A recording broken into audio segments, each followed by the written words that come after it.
Le 21 avril 1934 n'a pas été un jour comme les autres pour la cryptozoologie. Ce jour-là, tous ceux qui avaient un jour affirmé croire que dans les endroits les plus reculés de la planète vivaient des créatures dont les humains n'osaient à peine rêver, ont vu toutes leurs fantasmes récompensés. Pourquoi? Simple. Ce jour-là, le journal londonien Daily Mail publiait une image où l'on voyait quelque chose ressemblant à un cou et une petite tête, émergeant de l'eau du lac Ness en Écosse. Le cliché était aussi flou que frappant. Cela ne semblait avoir la forme de rien d'autre que du monstre déjà mythique dont on disait qu'il rôdait dans ces parages. Ce n'était pas un détail anodin que la photo ait été prise par un chirurgien respectable qui, selon ses dires, profitait du paysage lorsqu'il remarqua la présence énigmatique. Ce soir-là, l'image avait fait le tour du monde et le sujet était devenu un thème de discussion inattendu dans les endroits les plus insolites. Soudain, des personnes qui jusque-là étaient étrangères à tout ce qui concernait la recherche de créatures étranges se montraient perplexes et stupéfaites. Mais ne nous avançons pas. Ce n'était pas la première fois qu'une prétendue preuve du monstre faisait grand bruit dans la presse. L'affaire ne se terminerait pas très bien et bientôt, un réseau de tromperies aussi extravagant que la prétendue bête serait découvert. Quels sont les plus anciens témoignages que l'on possède sur cette créature? Quelles explications les plus sceptiques ont-ils données au fil du temps? Quelles missions et quelles études ont été menées dans ces eaux pour tenter de découvrir la vérité?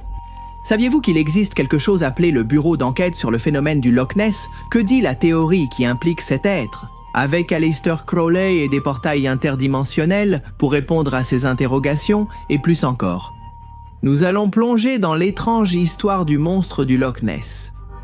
Si cette histoire vous intéresse, nous pouvons raconter celle du cousin éloigné de Nessie. Il s'agit du Nahuelito qui habite dans le lac Nahuel Huapi, ici en Argentine. Si beaucoup de gens demandent une vidéo sur le Nahuelito, nous en ferons une. Commentez le mot monstre ici en dessous et si nous voyons que cela vous intéresse, nous ferons cette deuxième partie. Sinon, nous passerons à autre chose. Abonnez-vous, laissez un like et suggérez des idées pour les prochaines vidéos. Commençons.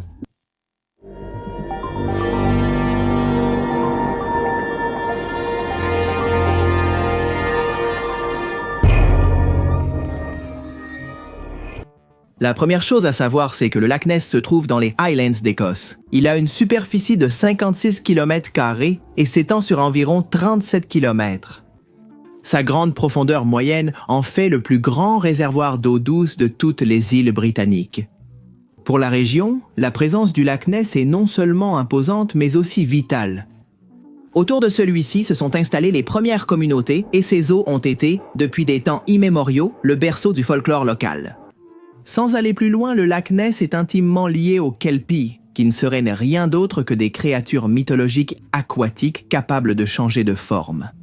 On suppose que leur apparence la plus conventionnelle est celle de chevaux ou de belles femmes. Sous ces déguisements, ces esprits agités auraient pour mission de séduire les hommes pour ensuite les emmener dans leur royaume profond. Ce serait un aller simple. C'est pourquoi les Kelpies sont respectés et constituent un avertissement clair sur le rôle des forces de la nature. Comme c'est le cas pour beaucoup de ces histoires, il est probable que la figure des Kelpies ait été utilisée pour éloigner les enfants et les plus imprudents des dangereux cours d'eau.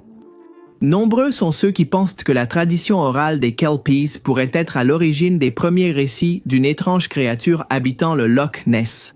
Peut-être que les récits d'autrefois ont évolué au fil des décennies, ou bien il se peut que la suggestion, transmise de génération en génération, ait prédisposé une série de témoins. Des témoins qui allaient ensuite s'avérer essentiels pour établir l'une des plus grandes croyances en cryptozoologie. D'une manière ou d'une autre, il est clair que ce lac porte dans son acide désoxyribonucléique même le germe du mystère. Et ce n'est pas étonnant. La brume et le vaste espace naturel font de cette partie de la carte une terre digne de contes de fées ou de cauchemars. Tout dépend du prisme à travers lequel on regarde. Car il ne suffit pas de remonter aux curieux Kelpies si l'on veut comprendre la relation du Loch Ness avec des créatures qui défient notre logique. Faisons connaissance avec Saint Columba. Cet homme est né le 7 décembre 521 et aujourd'hui, c'est un saint irlandais à qui l'on attribue un rôle plus qu'important dans la conversion de l'Écosse au christianisme au VIe siècle. Pour mesurer pleinement son importance, il suffit de savoir qu'il est l'un des 3 saints patrons de l'Irlande. En fait, il n'est pas difficile de trouver en Irlande du Nord des maisons qui se placent sous sa petite image. Et chaque fois qu'une tempête approche, on l'invoque pour qu'il aide à prévenir les inondations qui pourraient affecter l'infrastructure des villages les plus vulnérables. Le fait d'avoir été un pionnier religieux a conféré à la biographie de Saint Columba une aura où la réalité et la fiction semblent s'entrelacer. Selon d'anciens écrits, l'homme avait anéanti un humanoïde sauvage qui terrorisait tout le monde. Et comment l'avait-il fait? Uniquement avec le pouvoir de sa faucille? Des exploits de ce genre abondent dans les livres qui lui ont été consacrés. Celle qui nous intéresse est celle qui aurait eu lieu en l'an 565.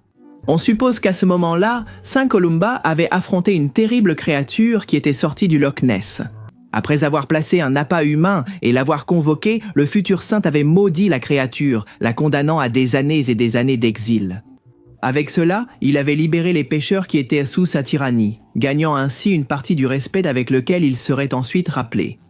Bien que pour certains, il s'agisse d'exagérations typiques liées à ce genre de personnage, d'autres soutiennent que cette anecdote est peut-être la plus ancienne référence connue au monstre, qui, des années plus tard, attirerait l'attention des amateurs d'histoires étranges. À l'exception des Kelpie et du précédent avec Saint Columba, les choses autour du lac sont restées calmes. Bien sûr, il y avait toujours quelqu'un pour signaler une ombre dans la brume où des rumeurs de rugissements particuliers et profonds circulaient.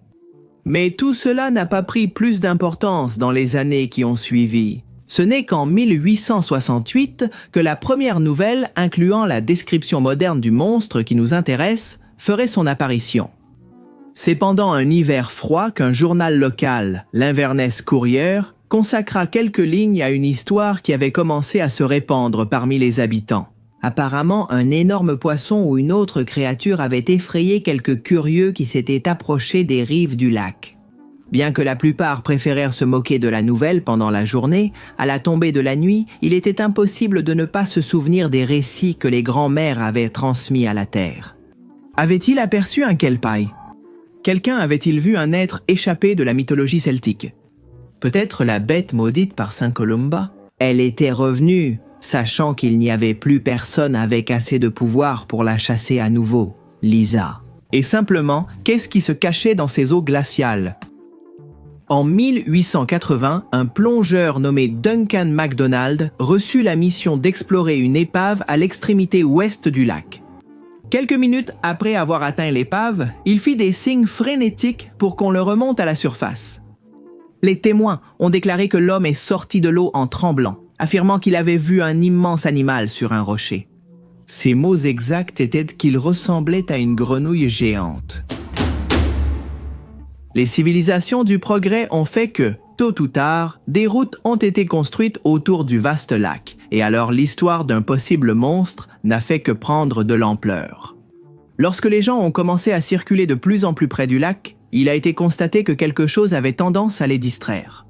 Quelque chose de grand, de très grand pour être exact.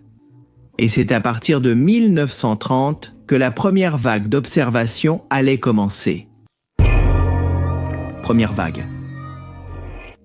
Une étrange expérience au Loch Ness. Avec ce titre suggestif, les habitants écossais se sont réveillés, plume avide à la main. Un journaliste du Northern Chronicle rapportait le témoignage de 2 pêcheurs qui assuraient avoir vu un animal dont les dimensions avaient provoqué une sorte de tourbillon près de Torrey Point. Les répercussions furent des plus variées. Certains hommes de mer avaient la réputation d'exagérer, sans compter le fait que beaucoup avaient des antécédents d'alcoolisme qui leur ôtaient toute crédibilité. Cependant, le fait le plus notable de cette note du Northern Chronicle fut qu'elle encouragea d'autres pêcheurs à parler. Bien qu'ils ne le sachent pas jusqu'à ce moment-là, beaucoup avaient vécu plusieurs expériences similaires. S'agissait-il d'une sorte de complot entre les pêcheurs pour se moquer du reste de la population? Que se passait-il? Les histoires sur un monstre commencèrent à devenir de plus en plus courantes à une vitesse étonnante. En 1932, un homme est arrivé dans les bars locaux, paniqué. Il a raconté qu'il avait vu une créature ressemblant à un crocodile, mais d'une taille gigantesque, courir vers le lac. Moins d'1 an plus tard, plus précisément le 2 mai 1933, Le déjà mentionné Inverness Courier a de nouveau provoqué une révolution lorsqu'il a décidé de relayer le récit de la gérante d'un hôtel local, Aldi McKay, et de son mari. Selon le couple, ils avaient pu voir comment une créature semblable à une baleine s'amusait à tourner et à plonger, sans aucune gêne de le faire en plein jour. Cette fois, l'attente a été plus courte qu'1 an. 3 mois plus tard, le même journal publiait la lettre d'un Londonien nommé George Spicer, qui avait vécu quelque chose d'inattendu. Alors qu'il circulait sur la nouvelle route longeant la côte nord du lac, le témoin fut catégorique dans ses propos, et je cite « J'ai vu ce qui ressemblait le plus à un dragon ou à un animal préhistorique que j'ai jamais vu de ma vie. Il semblait avoir un long cou qu'il bougeait de haut en bas en marchant. » Quelque temps plus tard, le témoignage d'un homme circulant à moto fit état d'une observation similaire. D'autres racontaient comment le monstre s'approchait du rivage pour emporter des agneaux et d'autres animaux. La panique était sur le point d'éclater et Alex Campbell fut directement responsable de beaucoup de ce qui se passa ensuite. Campbell était un correspondant indépendant qui vivait dans un village au bord du Loch Ness. En se rendant compte de l'intérêt croissant des journaux et du public pour en savoir toujours plus sur le monstre, il s'est spécialisé dans ce domaine. Il a recueilli des témoignages, interviewé des centaines de personnes et s'est chargé de diffuser les premières théories sur l'origine possible de l'animal. Certains n'avaient aucune sympathie pour Campbell et étaient convaincus qu'il inventait tout ce qu'il disait. Il pensait même que c'était ses notes, dans lesquelles il affirmait que le monstre reviendrait, qui poussait tout le monde à confondre des phénomènes naturels avec autre chose. Mais il y avait aussi une partie de la population qui comprenait que ce que Campbell faisait ne divertissait pas seulement les curieux, mais attirait aussi un nombre de plus en plus important de touristes qui venaient avec l'envie d'en savoir plus sur cette créature, que tout le monde allait bientôt connaître sous le nom sympathique de Nessie. À cette époque, Campbell a pris une certaine importance pour ses voisins et ses proches. Une notoriété qui s'est accrue lorsque les médias britanniques se sont rendus compte qu'il y avait là un diamant brut. Désireux de participer à la frénésie autour du monstre, le journal The Scotsman a envoyé le journaliste Philip Stalker pour interviewer l'enthousiaste Campbell. Ce qui fut surprenant, c'est que l'individu n'a pas parlé au chroniqueur des récits recueillis. À ce moment-là, il se déclarait déjà comme l'un des nombreux témoins de la créature. Sans trembler, Campbell raconta comment il avait pu voir Nessie à près de 20 reprises, parfois de très près. C'est pour cette raison que Campbell passerait à l'histoire comme l'homme qui a inventé le monstre. Ou du moins, c'est ainsi qu'on l'a appelé parmi ceux qui le considéraient comme un simple fabulateur qui profitait de l'affaire pour gagner quelques pièces en plus. Quant à Stalker, il est parvenu à la conclusion suivante. Dans le Loch Ness vivait un grand serpent de mer qui serait arrivé depuis la mer en remontant la rivière Ness. Le terme serpent de mer était populaire parmi les marins du XVIIIe siècle. Beaucoup d'entre eux assuraient avoir rencontré ces animaux immenses, et les journaux de bord de ces voyages laissaient une preuve glaçante à ce sujet. Cependant, faute de preuves plus solides, tout ce qui concernait ces créatures était tombé dans l'oubli. Du moins jusqu'à ce que le commandant de la marine, Rupert Gould, écrive un livre affirmant que ces énormes reptiles non seulement avaient existé, mais qu'il pouvait s'agir de plésiosaures, c'est-à-dire de dinosaures marins qui se seraient éteints au Mésozoïque il y a des millions d'années. Rupert Gould serait apparu au Loch Ness fin 1933 et c'est grâce à son travail que Nessie a fini par recevoir la forme d'une créature préhistorique. À l'automne, toute la presse britannique était sur le mystère du Loch Ness et en quelques semaines, l'histoire est devenue internationale. Avec cela, la demande d'informations a augmenté et les gens ne se sont plus contentés de simples histoires. Le public de plus en plus enthousiaste a commencé à demander d'autres types de preuves. Et bien sûr, les preuves n'ont pas tardé à arriver. La photo de Gray, le 12 novembre 1933. C'était un dimanche ensoleillé en Écosse. Selon les protagonistes de cette expérience, Hugh Gray, employé de Foyers Aluminium Works, est un citoyen très respecté par ses collègues et la communauté. Après l'église, il aimait passer le reste de la matinée à se promener le long du Loch Ness. Cette activité le détendait et l'aidait à se préparer aux problèmes qu'il devrait affronter au début de la semaine de travail. Il était perdu dans ses réflexions lorsqu'il aperçut quelque chose de dimension considérable qui émergeait de l'eau. Sans hésiter, en une seconde, le sujet a garé le véhicule, sorti son appareil photo et pris une photo qui allait bientôt devenir virale. bien que ce terme n'existât pas encore. Cette image, ainsi que son histoire, ferait la partie du corps principal du Scottish Daily Report. L'histoire de Gray est venue s'ajouter au nombre croissant de rapports sur une créature non identifiée dans le Loch Ness, mais sa photo a marqué un tournant décisif. Nombreux sont ceux qui pensent que la diapositive de Gray a marqué le début de l'ère moderne de la chasse à Nessie. Bien sûr, la photo n'était pas totalement claire, et même si elle n'a jamais été officiellement écartée, plusieurs théories ont vu le jour concernant son authenticité. Certaines personnes voient sur l'image un animal entouré d'un jet d'eau, d'autres pensent qu'elle montre un labrador nageant dans l'eau, avec un bâton dans la bouche ou un cygne en train de plonger.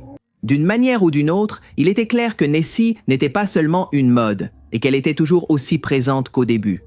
C'est pourquoi le journal The Daily Mail a décidé de doubler la mise et a fait un pari risqué.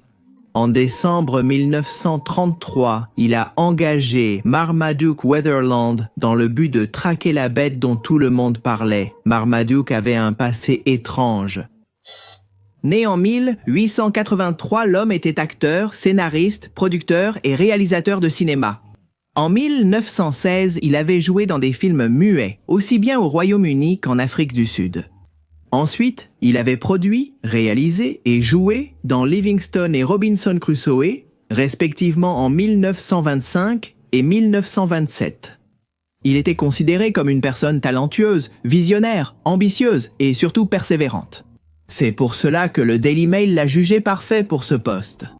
Un travail qui signifiait s'exposer au ridicule, mais qui impliquait aussi de passer des heures et des heures sans rien obtenir.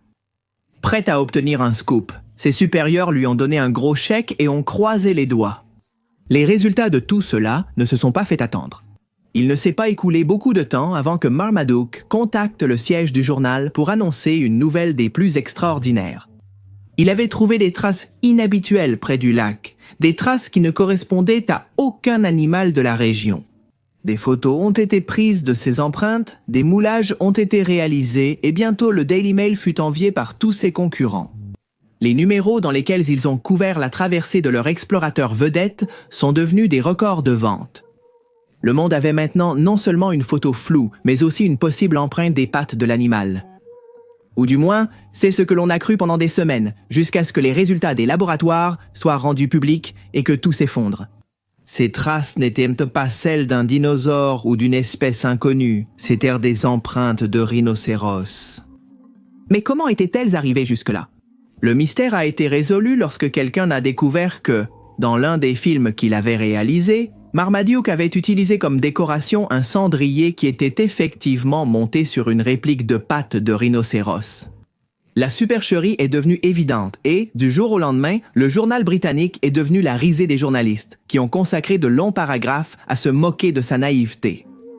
De son côté, le Daily Mail a publié une mise au point accusant Marmaduke d'être un escroc. Non seulement il a été licencié, mais on pense qu'à cause de cet éditorial, il n'a eu aucune chance de pouvoir reconstruire sa carrière. Tout cela était-il déjà allé trop loin?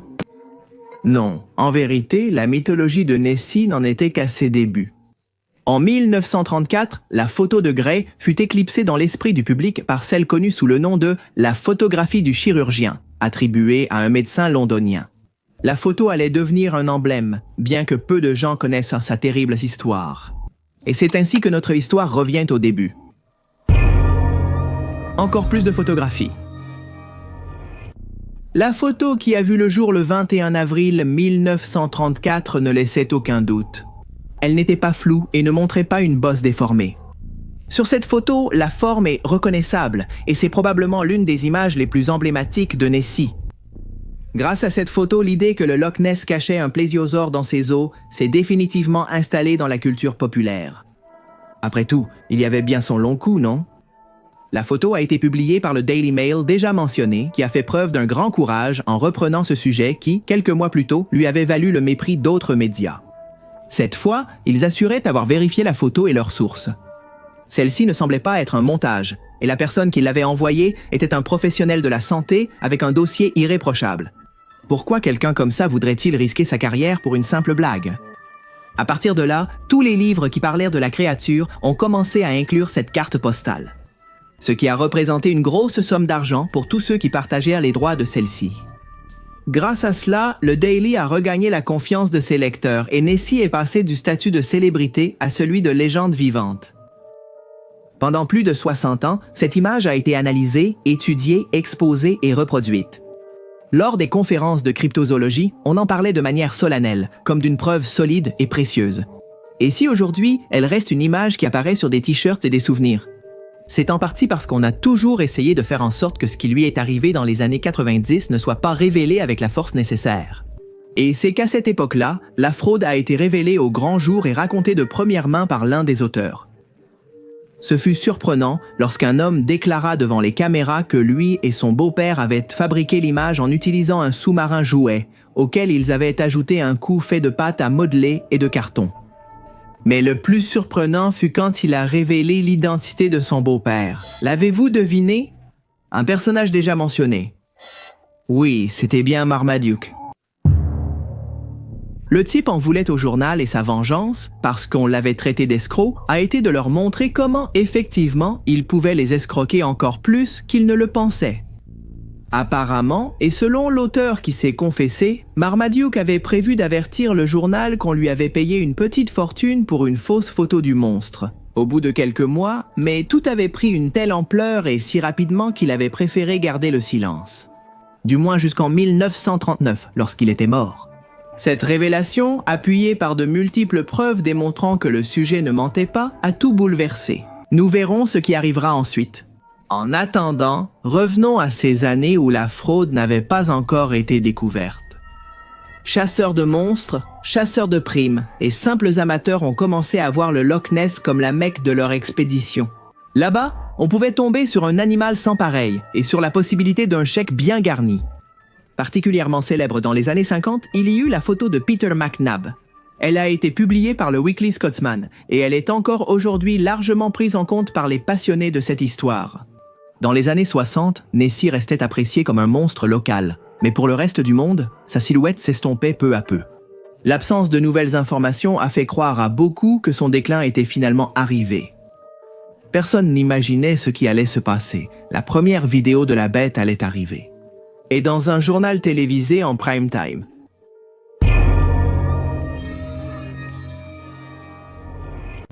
Né en 1924, Tim Dinsdale a eu depuis son enfance une vie pleine d'aventures. Grâce au travail de son père, il a beaucoup voyagé. À 10 ans, son bateau a été pris par des pirates. Il s'en est sorti indemne et depuis, il a de plus en plus envie de vivre des expériences pleines d'adrénaline. Sa vie a pris un tournant inattendu lorsqu'il a découvert l'histoire de Nessie. À partir de ce moment-là, Tim s'est convaincu qu'il était venu au monde pour prouver que cette créature mentionnée était réelle. Et comment allait-il procéder avec la preuve qui lui était parvenue par inadvertance? 6 jours d'observation autour du Loch Ness lui avaient valu un événement unique. Dinsdale avait pu voir le monstre et non seulement cela, mais il l'avait aussi filmé. Sa bande continue de susciter des débats aujourd'hui et elle a été la pierre angulaire pour que, dans les années 60, l'histoire de Nessie soit réinventée. Cette fois, il est devenu le Saint Graal pour une série de personnes qui n'avaient qu'un seul but, le capturer avec leur caméra. La bande de Tim a été présentée dans Panorama de la British Broadcasting Corporation. L'homme dirait que son souhait avait été que la reine d'Angleterre soit la première à voir les images.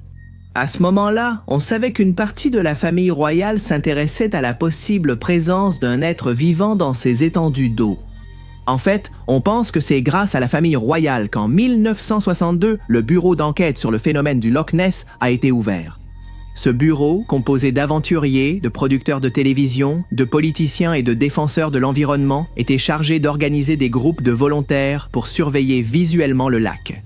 À cette époque, le bureau particulier a également uni ses forces à un autre groupe, l'Académie des sciences appliquées, basé aux États-Unis, dirigé par l'inventeur et avocat Robert Rime. Et c'est sur lui que nous souhaitons nous arrêter. Il se trouve qu'en 1972, un groupe dirigé par cet homme a obtenu quelques photographies sous-marines, après avoir utilisé un sonar et une technologie de pointe pour l'époque.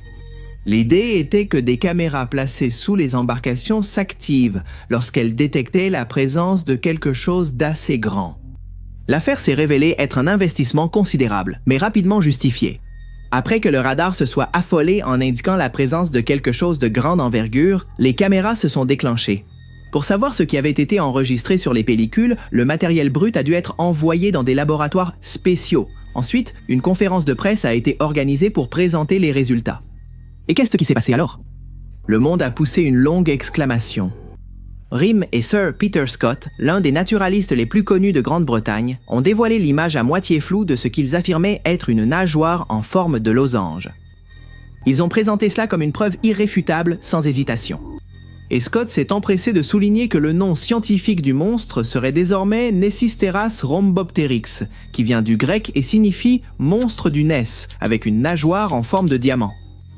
Avec son baptême, Nessie pourrait être ajouté au registre britannique de la faune officiellement protégée. Mais encore une fois, l'euphorie n'a pas duré parmi les fans du monstre. En effet, quelque temps plus tard, on a découvert que les images que Rym et Scott avaient montrées étaient modifiées numériquement. Selon eux, ils l'avaient fait pour nettoyer les photos des irrégularités. Cependant, une chose était claire. Sans la numérisation mentionnée, les photos originales ne montraient que des taches et le possible sédiment au fond du lac. Aucune trace de nageoire. Pourquoi ces preuves avaient-elles été manipulées? Était-ce une autre tentative de continuer à faire de l'argent grâce à la possible présence d'un monstre? Le fait que les hommes impliqués aient eu des contacts directs avec les laboratoires exclusifs qui avaient amélioré l'image n'a fait qu'embrouiller la situation. Comme si cela ne suffisait pas, Rym a suscité d'autres controverses plus tard, lorsque certains chercheurs ont enquêté sur son passé et ont découvert qu'il n'avait ni le parcours ni les références scientifiques qu'il prétendait ou laissait entendre. Et ce n'était que la partie émergée de l'iceberg, car de l'autre côté du lac, un chasseur commençait à se faire un nom, devenir la personne qui avait le plus de preuves sur Nessie.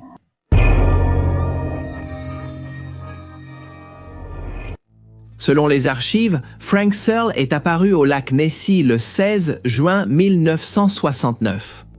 C'était un quinquagénaire au regard assuré et à l'attitude hostile. Son passé est peu connu.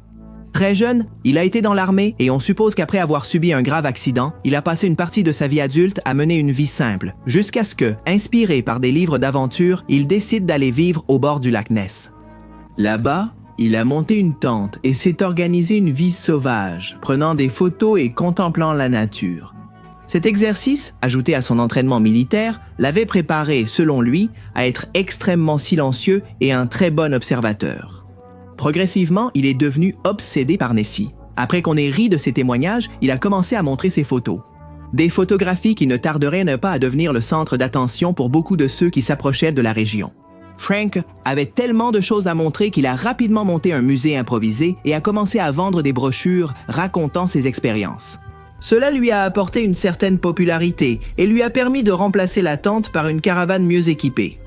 Frank était un peu excentrique. Il avait tendance à exagérer beaucoup dans ses récits. Il avait clairement l'intention de séduire les filles qui venaient vers lui. Et il profitait de chaque occasion pour dire que des gens comme Tim Raines ou Scott étaient ses ennemis. Selon lui, ces gens cherchaient seulement à utiliser le monstre pour s'enrichir. Lui, en revanche, se considérait digne d'exploiter la créature. Après tout, ils partageaient le même habitat. Quoi qu'il en soit, Searle a publié sa première photo le 27 juin 1972. Depuis, il a continué sans relâche. Comment se faisait-il que le bureau d'enquête n'obtenait aucune preuve alors que lui, il continuait à prendre des photos de plus en plus étonnantes? Frank riait à cette question, comme si la réponse était évidente. Lui savait ce qu'il faisait, contrairement aux autres. Il est vrai que, grâce aux plaintes constantes de Frank, il a été démontré que le bureau d'enquête demandait régulièrement d'énormes fonds à diverses entités, aussi bien privées que publiques. Il est vrai que Frank n'a pas démontré l'intégrité éthique qu'il prétendait avoir. À un certain moment, la façon dont Frank réalisait des photomontages a été révélée au grand jour et sa crédibilité s'est effondrée. À cette époque, c'était un personnage pittoresque et beaucoup de ceux qui visitaient le lac pour le monstre considéraient comme une étape incontournable de passer par son musée. Mais l'affection du public n'a pas suffi et, une fois découvert dans ses falsifications, l'homme n'a plus été sollicité pour donner des interviews. Les médias ont cessé de le payer pour ses originaux et petit à petit, il a vu son modeste empire s'effondrer. Un jour, tout comme il était apparu, il disparut. Aujourd'hui, les chercheurs sérieux n'accordent pas la moindre importance à aucun de ces récits. Bien que beaucoup soulignent que le personnage a fini par être important pour la préservation des monstres dans l'imaginaire collectif. Alors que pour certains, son travail n'a fait que discréditer ceux qui cherchèrent des preuves réelles. Pour d'autres, il s'agissait d'un imposteur inoffensif qui était devenu une partie du paysage en divertissant les touristes. Au fil des années, d'autres photos emblématiques sont apparues, comme celle de Peter O'Connor, devenues aujourd'hui canoniques. D'ailleurs, ce sont des photos qui de temps en temps sont ressorties et ravivent de vieilles questions. En 1987, face à une société disposant de plus et de meilleurs moyens, les veillées ont été abandonnées et l'opération Deep Scan a été menée, déployant un sonar sur tout le lac. Bien que ces organisateurs aient affirmé avoir trouvé un objet non identifié, d'une taille et d'une force inhabituelle au fond du lac, il n'y a pas eu de preuves concluantes. Dans les années qui ont suivi, il y a eu d'autres expéditions, d'autres vidéos, de nouveaux personnages sont entrés en scène et les grands médias ont réalisé de longs documentaires. La conclusion était toujours la même. Le monstre du Loch Ness existait-il vraiment ou tout cela n'était-il qu'une confusion qui avait pris des proportions inimaginables? Ce n'est qu'en avril 2016 qu'une entreprise norvégienne a proposé d'utiliser un drone sous-marin équipé de sonar pour cartographier le fond du lac. Et même si beaucoup semblaient sceptiques, le monstre est apparu. Le nom de la société était Kongsmer Maritime et ils étaient prêts à mettre fin à l'énigme. Avec leur technologie de pointe, ils se sont proposés d'explorer les plus de 226 mètres de profondeur du lac. La mission s'est déroulée dans le calme total jusqu'à ce qu'à un certain moment, ils tombent sur une forme qui correspondait à la description que l'on donne depuis de nombreuses années au monstre du Loch Ness. Enfin, la créature avait été trouvée reposant paisiblement. Après l'enthousiasme initial et le déploiement de milliers de dollars, la compagnie s'est finalement rendu compte qu'ils n'avaient pas trouvé Nessie, mais plutôt une réplique de lui. Oui, vous avez bien entendu. Il s'avère qu'à la fin des années 60, un film intitulé « La vie privée de Sherlock Holmes » a été tourné, dans lequel le célèbre détective rencontrait l'énigmatique créature du lac. Pour cela, ils avaient fabriqué un modèle de 9 mètres du monstre, qui comprenait un cou et 2 bosses. Celui-ci avait été amené près d'un quai pour filmer certaines scènes du film. Cependant, le réalisateur n'avait pas aimé le résultat final et a demandé qu'on retire certaines pièces de l'énorme structure. Bien qu'on l'ait averti que cela pouvait provoquer le naufrage du modèle, il a maintenu son exigence. Et la doublure de Nessie a perdu sa flottabilité pour finir enterrée, où elle resterait seule pendant près de 50 ans jusqu'à ce que la compagnie norvégienne la retrouve. 2 ans plus tard, en 2018, un groupe de chercheurs a mené une étude acide désoxyribonucléique dans le lac Ness pour déterminer quels organismes vivent dans ces eaux. Cette étude a révélé qu'à ces latitudes, il y avait des anguilles vraiment grandes. Cela pourrait-il être l'explication de tout cela? Ceux qui ne croient pas aux monstres soulignent que de nombreuses observations peuvent être facilement démenties. Ce qui ressemble à une créature semblable à Nessie peut en réalité être un bateau, le sillage d'un bateau, un tronc, d'autres débris flottants ou des bulles éclatant à la surface. Cela parmi tant d'autres choses. Certains historiens soulignent le fait que les observations sont devenues fréquentes, comme nous l'avons mentionné, avec la construction de la route près du lac. Lors de la construction de cette route, de nombreux arbres ont été abattus et des espèces ont été chassées de leur habitat naturel. Se pourrait-il que les premières rencontres avec le présumé Nessie n'aient été rien d'autre que des animaux effrayés ayant perdu leur habitat? Est-ce que cela explique pourquoi, à une certaine époque, Nessie a été aperçu errant sur la rive, ce qui n'est plus arrivé par la suite? On pense également que les différentes interprétations des photos du monstre pourraient être attribuées à la pareidolie, cette tendance humaine à donner une image ambiguë, une forme, un motif ou une signification, là où il n'y en a pas. Il est clair que les théories abondent, aussi bien pour les croyants que pour ceux qui restent sceptiques. Plongeons-nous là-dedans. Dinosaures, éléphants ou requins? L'une des idées les plus répandues est celle qui affirme que Nessie est un dinosaure. Nous en avons déjà parlé il y a quelques minutes, mais voyons pourquoi. Pour beaucoup, cette idée n'est pas seulement improbable, elle est impossible. Parmi les raisons pour rejeter comme invraisemblable l'idée d'un plésiosaure dans le Loch Ness, il y a le fait que, selon les experts, il faudrait une colonie de reproduction de telles créatures pour qu'elles puissent assurer une survie à long terme. De nombreux biologistes soulignent également que le Loch Ness n'est pas assez grand ou productif pour avoir une biomasse qui puisse se maintenir, même pour une petite famille de ces créatures. D'un autre côté, on sait qu'aujourd'hui, à cause de la forme de leur cou, les plésiosaures ne seraient pas capables de sortir leur tête de l'eau comme Nessie est supposé le faire. Sans compter que, de par leur propre anatomie, l'un de ces animaux devrait sortir respirer beaucoup plus souvent, ce qui provoquerait bien plus d'observations qu'il n'en existe. De nombreux cryptozoologues demandent qu'on n'oublie pas que le Loch Ness est un lac qui a une sortie vers la mer à certaines périodes de l'année. Ce qui nous donnerait la possibilité que le monstre ne soit peut-être pas natif du lac lui-même, mais plutôt un visiteur assidu.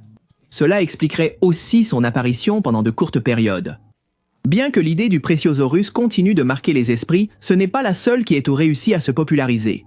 Pendant un certain temps, l'explication selon laquelle le monstre du Loch Ness n'était rien d'autre qu'un éléphant s'est popularisée. Laissez-moi vous expliquer. Quand un éléphant nage, il sort sa trompe pour respirer. Si l'on ajoute que sa tête reste en partie visible, on obtient l'image typique de Nessie, avec son cou et sa bosse qui émergent. Selon certains, il existerait des archives indiquant qu'un cirque ambulant avec des éléphants serait passé près du lac dans les années 1930. Cela coïncide avec l'essor des observations du monstre. On suppose que ce cirque se serait ensuite arrêté dans des localités voisines, mais en répétant toujours la routine d'emmener ces éléphants se baigner dans le lac. De cette façon, on expliquerait les étranges observations survenues entre les années 30 et 40 environ. Cependant, cette théorie soulève des questions. Personne n'a réalisé qu'il s'agissait d'éléphants pendant si longtemps. Les médias avaient-ils caché l'histoire du cirque pour soutenir le mensonge? Est-ce que cela avait du sens? Et comment expliquer les observations qui ont suivi? Plus tard, avec le temps, l'idée du pachyderme a perdu de l'élan et le rôle d'animal pour expliquer le monstre a été occupé par une autre créature marine. Plus précisément, un requin, mais pas n'importe quel requin, le terrifiant requin du Groenland. Le requin du Groenland est une espèce qui vit dans les eaux froides de l'Atlantique Nord, y compris au large des côtes de l'Écosse. Ils peuvent atteindre une longueur allant jusqu'à 7 mètres et ont une forme qui pourrait être confondue avec celle d'un monstre marin, surtout lorsqu'ils émergent partiellement de l'eau. Ceux qui adhèrent à cette théorie soulignent un autre fait loin d'être négligeable. Le requin du Groenland est connu pour être l'un des vertébrés les plus longs du monde, avec une espérance de vie estimée entre 250 et 500 ans. Cela pourrait unifier les observations de Nessie au fil des décennies et expliquer pourquoi la créature n'a pas besoin de se reproduire pour occuper une place centrale à différentes époques. S'agissait-il toujours de l'un de ces animaux, solitaires et perdus dans l'immense lac? Ceux qui le croient ajoutent qu'il est probable que ce requin soit désormais mort, en raison du peu de signalement du monstre au cours des dernières années. C'est ce que pensent ceux qui choisissent de discréditer l'idée de Nessie comme étant un animal peu connu. Découvrons maintenant les théories les plus étranges. Vous êtes prêtes? Cela peut totalement changer la perspective que vous avez sur Nessie.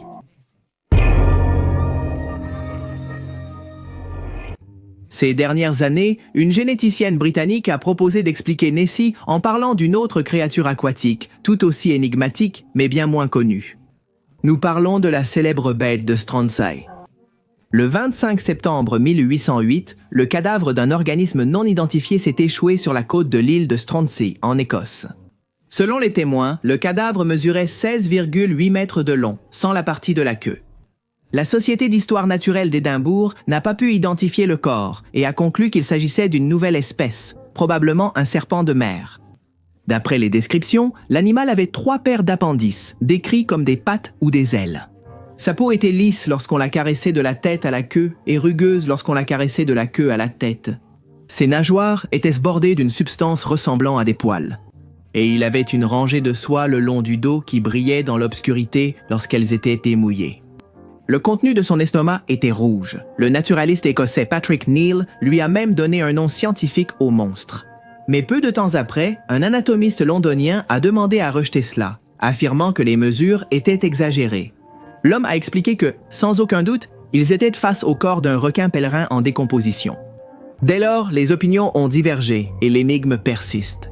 Aujourd'hui, Simpson, une scientifique spécialisée en génétique évolutionniste, considère que la bête de Stronsay pourrait être le cadavre d'une créature comme Nessie.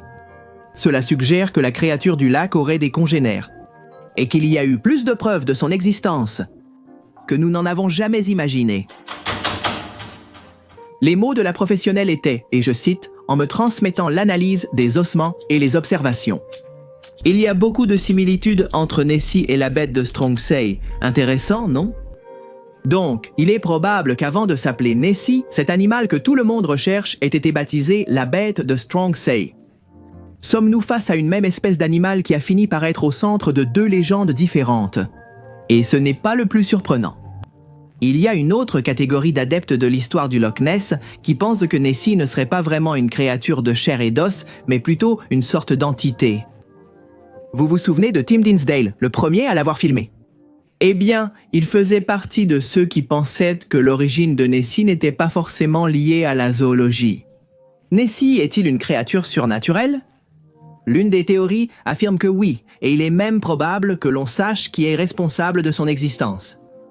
Nous ne parlons de nul autre que du sombre Aleister Crowley, qui a un jour été qualifié d'homme le plus malfaisant de la Terre. Nessie, un produit de la magie sexuelle? Cette vidéo ne se penche pas sur la vie d'Aleister Crowley en détail. Si cela vous intéresse, demandez-le dans les commentaires. Nous allons simplement mentionner qu'il s'agissait d'un occultiste, mystique, alchimiste, écrivain, poète, peintre et magicien cérémoniel britannique influent qui a fondé la philosophie religieuse de Thelème. Crowley parlait de la volonté comme étant la seule loi que chaque être humain devait suivre. Son discours individualiste et provocateur ainsi que sa défense constante du droit au plaisir l'ont rendu pour beaucoup méprisable et digne de censure.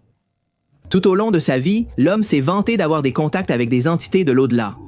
Ce qui a fait que, pour un groupe de personnes, il est devenu une sorte de leader spirituel, prêt à emmener son groupe à un nouveau niveau d'expérience.